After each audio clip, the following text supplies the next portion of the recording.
Depuis 3 jours, il meule, brosse, cisèle. Ça va être bien ça. Là, on peut rebalancer 2-3 petits pipeaux. Ouais. Pierre Mouzat, le sculpteur, et les ouvriers de cette fonderie bordelaise peaufinent les derniers détails de ce colosse, un bison en bronze qu'ils ont dû mouler en pièces détachées.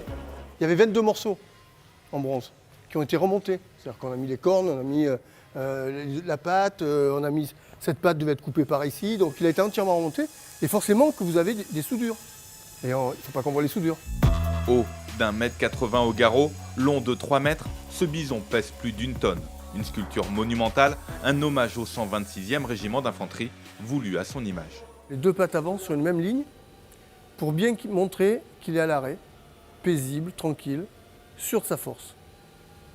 Les deux pattes arrière décalées et la queue relevée, il envoie un message très fort qu'à n'importe quel moment il pourra charger pour défendre son territoire et les siens.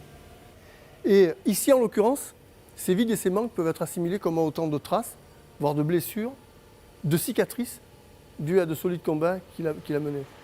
Présent à Brive depuis 115 ans, le 126e RI est indissociable du bison.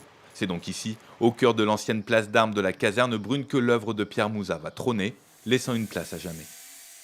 Que ça soit Mouzat, ça c'est pas important, mais c'est ce passage-là dans le temps, qui, moi qui suis né prématuré, mon père est mort jeune, cette notion de fragilité de la vie, et tout d'un coup, je vais défier tout ça, ce temps, en laissant un truc qui est là pour un paquet de temps.